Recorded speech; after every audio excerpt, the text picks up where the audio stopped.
The current geopolitical theater has taken another sharp turn, with two developments sparking both outrage and speculation. On one side, Western nations have quietly sidestepped the opportunity to arrest Vladimir Putin despite international warrants and calls from Kyiv for accountability.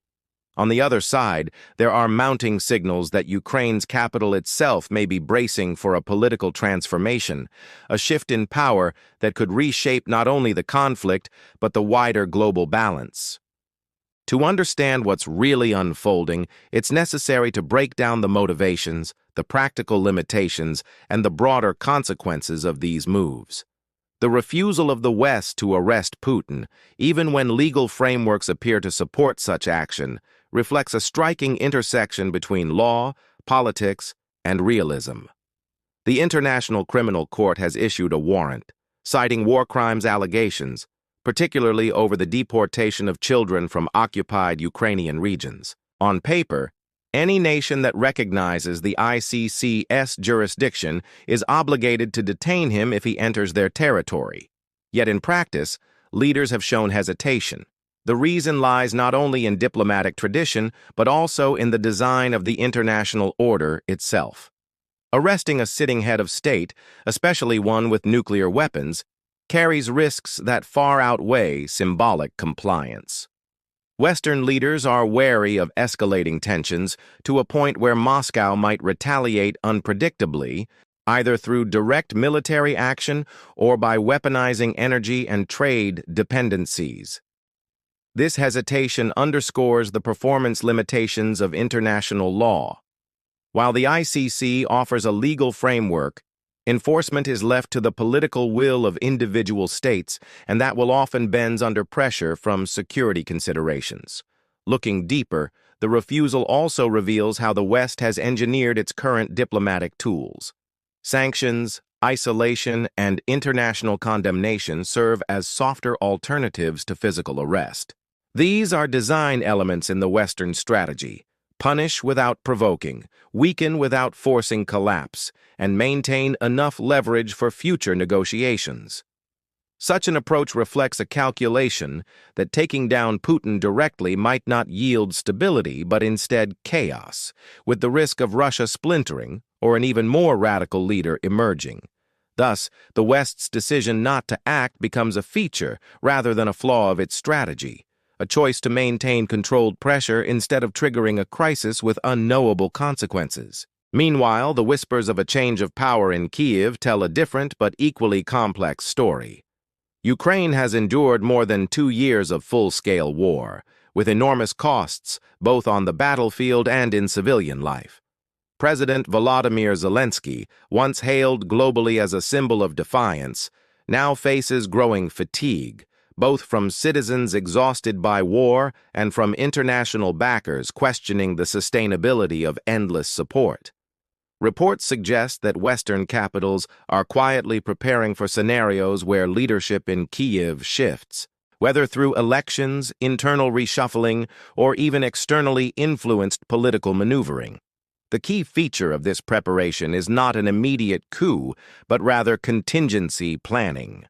Allies know that a war effort requires not just soldiers and weapons, but also the confidence of both the population and the international community.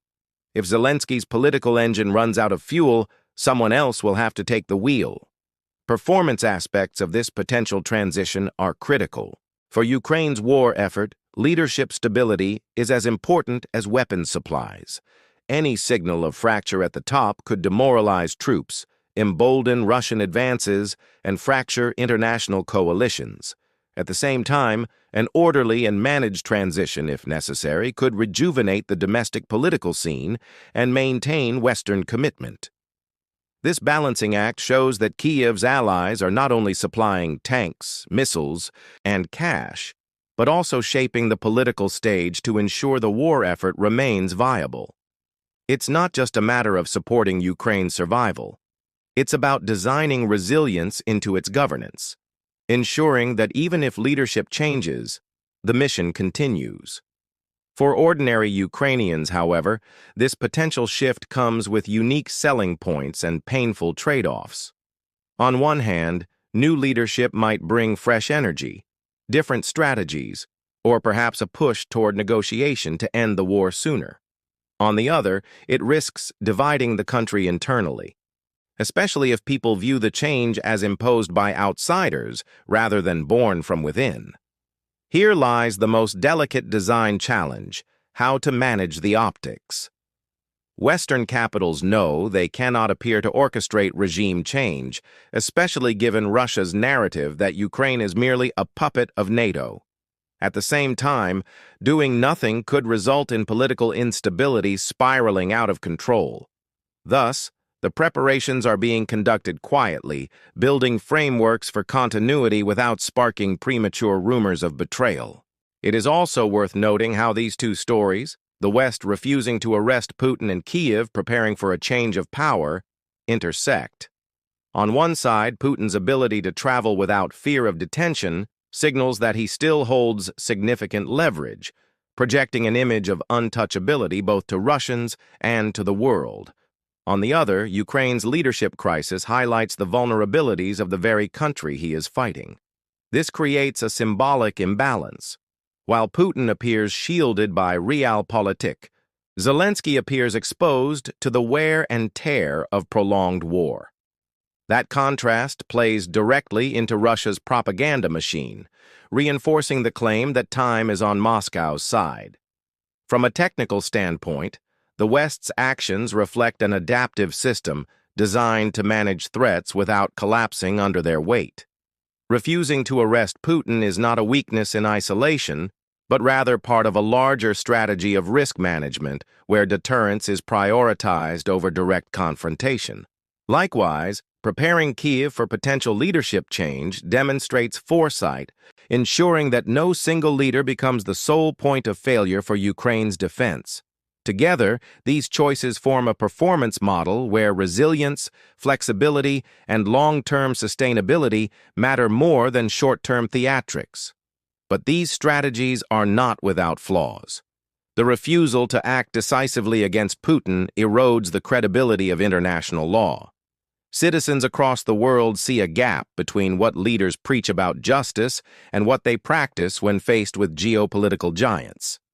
This credibility gap can undermine trust in Western institutions, making it harder to rally global support in future crises.